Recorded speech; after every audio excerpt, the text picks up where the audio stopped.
you. Well, you still got any energy left out there? Let's try it. Walker! Walker!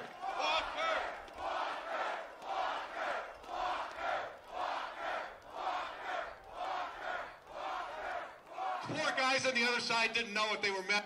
You guys have been out here for 2.5 hours. You're standing here and still full of energy. It's awesome. Now, I have a certain person that I usually introduce every place I go, and I usually tell you I met her in a 4th grade Sunday school class and dated all through high school. She's been a wonderful wife for 38 years, a great mother, a wonderful grandma. Today, I'd like to introduce her in a different way. Scott Walker's greatest supporter in the state of Wisconsin, my beautiful wife, Sue.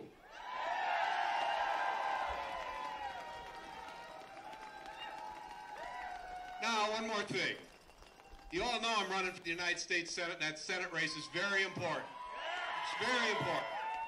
It could determine whether that Senate gets more liberal or turns this country back around, and that's very important. But we've got something even more important than that to do in the state of Wisconsin. And that's re-elect Governor Scott Walker. Scott Walker is my governor. Scott Walker is your governor. Scott Walker is our governor, and I just want you to know something. I stand with Scott Walker.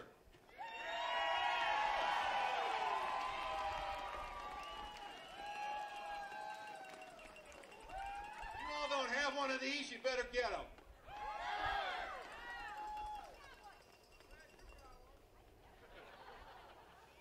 What do you think?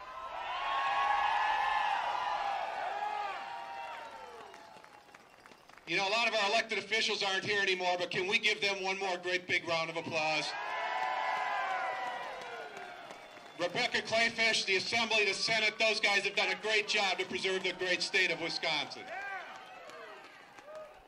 I want to tell you just a little story. This week, my company, you all know I'm in the private sector, and that our company's announced we're opening a new division. That division's going to create 200 Wisconsin jobs. And I want to be very clear about this. When we sit in our boardrooms and make decisions where we're going to invest the capital necessary to create 200 Wisconsin jobs, we invested it here because we have a pro-business, pro-job-creating governor, Scott Walker. I can't think of a better story to tell you, folks, in terms of our great confidence in Scott Walker and what he's doing for this state and what his team's doing. You know, Scott Walker demonstrated that they can balance our budget without raising taxes, and he got this recall as a result. Folks, I believe this recall is a waste of time, money, and resources that could better be spent somewhere else. But I also believe that they got the recall, they did it, and now it's our job to stand up to them and let them know anything they can do, we can do better. You know, if there's any doubt, folks, if there's any doubt about what's going on, I want you to think about who they're putting up to run against Scott Walker. Kathleen Falk? Is it possible she's as liberal as Tammy Baldwin? Tim Cullen? Jim Doyle recreate back to tax and spend?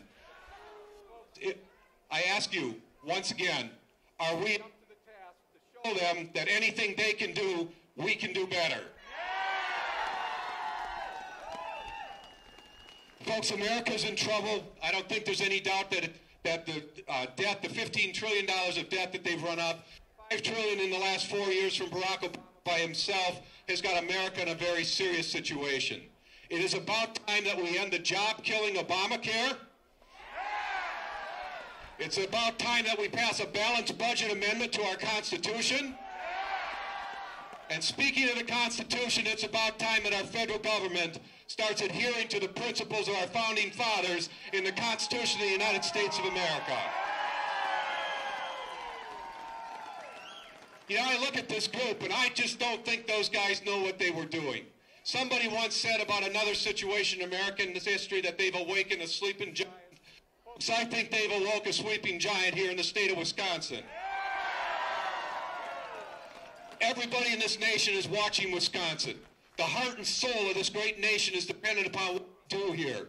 Are we going to be a country of freedom, personal responsibility, opportunity, a country where hard work leads to success, and a nation where we have the opportunity to live the American dream, or are we going the other way where government takes over and controls our destiny? Folks, that's what's at stake here in Wisconsin.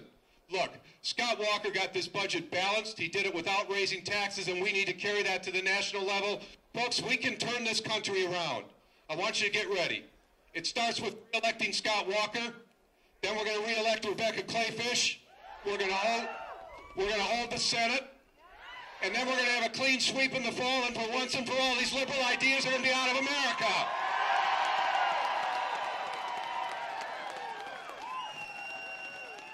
I want to help you understand something that the other side doesn't get.